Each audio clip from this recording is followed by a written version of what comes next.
Assalamualaikum warahmatullahi wabarakatuh.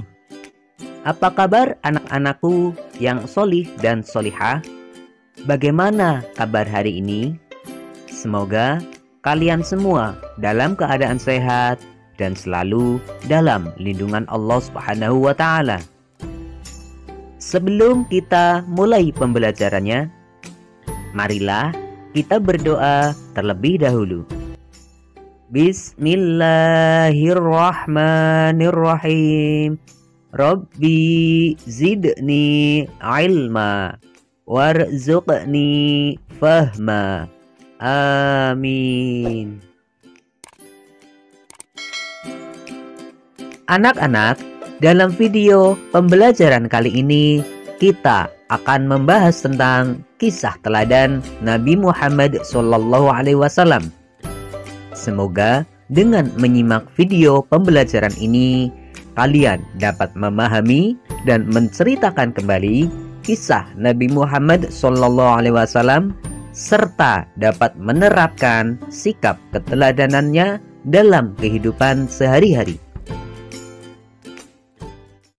Nabi Muhammad SAW lahir di kota Mekah Al-Mukarramah pada hari Senin tanggal 12 Rabiul Awal bertepatan dengan tahun gajah atau 20 April 571 Masehi.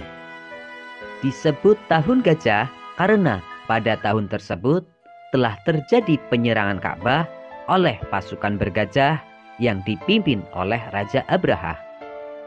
Nabi Muhammad SAW lahir dalam keadaan yatim. Ayahnya bernama Abdullah bin Abdul Muthalib. Beliau wafat pada saat Nabi Muhammad SAW berusia 2 bulan ketika masih di dalam kandungan. Saat wafat, ayahnya tidak meninggalkan harta benda yang banyak, namun beliau hanya meninggalkan beberapa ekor unta saja. Ibu Nabi Muhammad SAW bernama Aminah binti Wahab dari kalangan suku Quraisy yang terpandang mulia di masa itu. Pada saat masih bayi, Nabi Muhammad SAW diasuh oleh Halimatus Sa'diyah dengan tujuan Nabi Muhammad SAW terhindar dari penyakit yang biasa menyebar di perkotaan, fisiknya tumbuh sehat, dan terlatih bahasa Arab yang fasih. Saat diasuh oleh Halimatus Sa'diyah, terjadi peristiwa pembelahan dada oleh malaikat Jibril yang bertujuan untuk membersihkan hatinya. Setelah usianya kurang lebih 2 tahun, Halimatus Sa'diyah menyerahkan kembali Nabi Muhammad SAW kepada ibunya, yaitu Siti Aminah. Pada usia 6 tahun, Nabi Muhammad SAW ditinggal wafat oleh ibunya pada saat perjalanan pulang ziarah dari makom ayahnya di kota Abwa.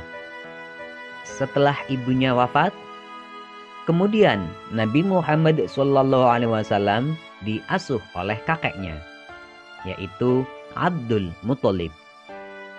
Akan tetapi pengasuhannya tidak berlangsung lama. Pada usia 8 tahun, kakeknya meninggal dunia.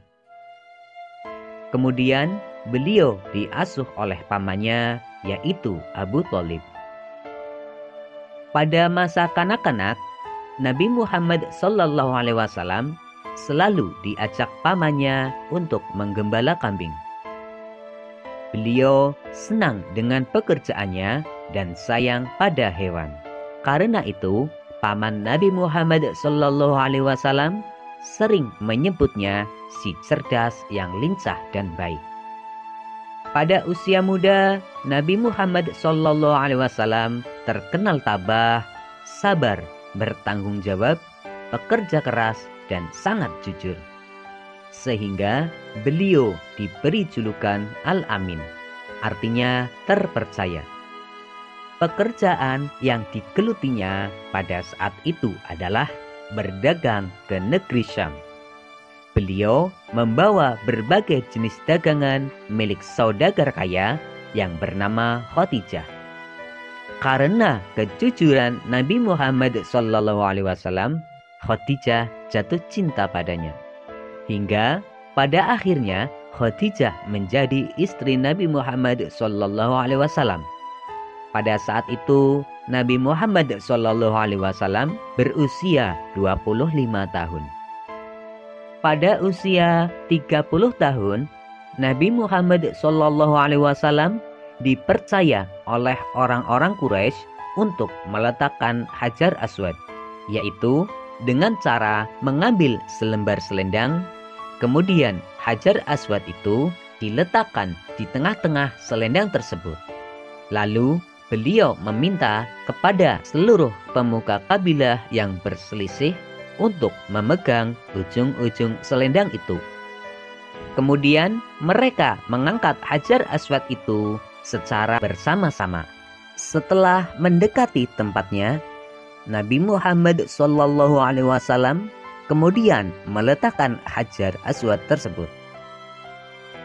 Nabi Muhammad SAW mempunyai kebiasaan berhalwat, yaitu mengasingkan diri dari keramaian manusia, merenung, mendekatkan diri kepada Allah Subhanahu wa Ta'ala. Tempat yang digunakannya adalah di Gua Hiro, kurang lebih 5 km dari arah timur kota Mekah, dan beliau melakukan ini pada setiap bulan Ramadan tiba.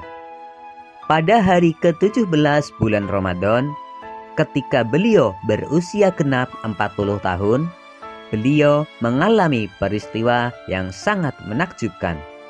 Beliau menceritakan peristiwa itu.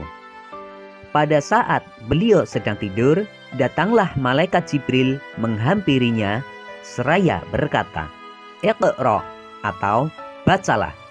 "Aku tidak dapat membaca," jawab Nabi Muhammad SAW. Malaikat Jibril lalu memeluknya hingga beliau merasa bahwa kematian sedang menghampirinya. Malaikat Jibril lalu melepaskan pelukannya. Malaikat Jibril berkata lagi, "Iqra" atau bacalah. Beliau menjawab, "Aku tidak dapat membaca," jawab Nabi Muhammad SAW.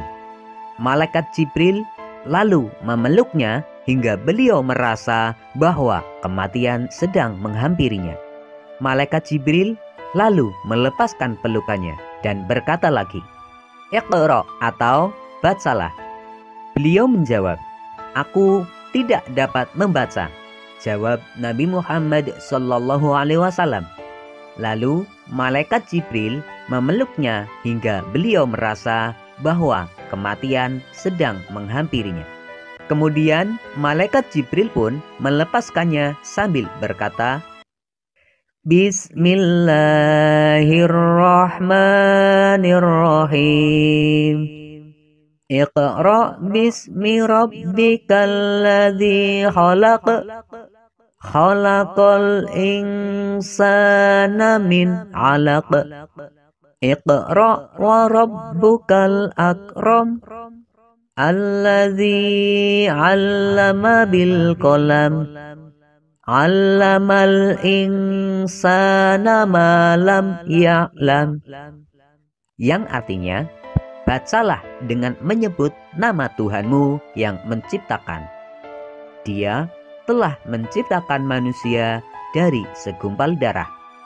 Bacalah, dan Tuhanmulah yang maha pemurah, yang mengajar manusia dengan perantara kalam. Dia mengajar kepada manusia apa yang tidak diketahuinya. Quran Surat Al-Alaq ayat 1-5. Nabi Muhammad SAW lalu mengucapkan kata-kata yang dituntunkan malaikat Jibril itu. Hafal seolah-olah tertulis dalam hatinya. Itulah wahyu pertama yang diturunkan kepada Nabi Muhammad SAW. Nabi Muhammad SAW adalah Nabi dan Rasul yang terakhir dari 25 Nabi dan Rasul yang wajib kita ketahui. Karena Nabi Muhammad SAW sebagai penutup para Nabi, maka beliau sering disebut dengan Khatimul Anbiya, yang artinya penutup bagi para Nabi dan Rasul. Setelah menerima wahyu, Nabi Muhammad SAW kemudian berdakwah mengajak umat manusia untuk menyembah Allah SWT dan meninggalkan kemusyrikan, yaitu menyembah berhala. Dalam menyiarkan agama Allah SWT, Nabi Muhammad SAW tidak pernah takut sekalipun berhadapan dengan berbagai rintangan. Dakwahnya sering dihadang, bahkan diancam akan dibunuh. Abu Jahal adalah orang yang paling membencinya. Suatu ketika, Nabi Muhammad SAW sedang beribadah. Lantas Abu Jahal dan komplotannya datang dan sengaja mengotorinya dengan najis. Namun Nabi Muhammad SAW hanya berdoa kepada Allah SWT. Ya Tuhanku, kepada Engkau aku menyerahkan kaum Quraisy. Doa ini dibaca berulang-ulang. Nabi Muhammad SAW selain terkenal jujur dan pemaaf, beliau juga peduli dan mencintai anak yatim. Nabi Muhammad SAW pernah bersabda, barang siapa yang merawat dan mengasuh anak yatim dengan sebaik-baiknya, kelak mereka akan masuk surga dan tempatnya berdekatan dengan Nabi. Hal ini diisyaratkan oleh Nabi dengan jari telunjuk dengan jari tengahnya yang berdekatan dan tidak terhalang apapun. Begitulah cinta Nabi Muhammad SAW kepada umatnya, terutama kepada anak yatim. Berdasarkan kisah Nabi Muhammad SAW tersebut, keteladanan yang dapat kita ambil di antaranya adalah kita senantiasa berperilaku jujur dan kasih sayang. Sebagaimana Nabi Muhammad SAW yang senantiasa jujur dalam berdagang dan juga sangat menyayangi anak yatim. Selanjutnya, kita harus senantiasa membaca Al-Quran. Al-Quran adalah wahyu dari Allah SWT. Apabila kita membacanya, maka akan mendapatkan pahala. Kemudian, kita harus yakin bahwa Nabi Muhammad SAW adalah Rasul terakhir. Tidak ada lagi Nabi dan Rasul setelah Nabi Muhammad SAW. Anak-anakku yang solih dan solihah, setelah kalian menyimak video pembelajaran ini, ayo jawablah pertanyaan-pertanyaan berikut. 1. Jelaskan pengertian Khatimul Anbiya. 2. Sebutkan 3 tujuan Siti Aminah mengasuhkan Nabi Muhammad SAW kepada Halimatus Sa'diyah. 3. Mengapa Nabi Muhammad SAW mendapat gelar Al-Amin? Jelaskan. 4. Sebutkan 3 keteladanan dari kisah Nabi Muhammad SAW. 5. Tulislah wahyu pertama yang diterima Nabi Muhammad SAW. Demikianlah pembelajaran kita kali ini. Untuk materi pembelajaran selanjutnya, tunggu video berikutnya. Wassalamualaikum warahmatullahi wabarakatuh.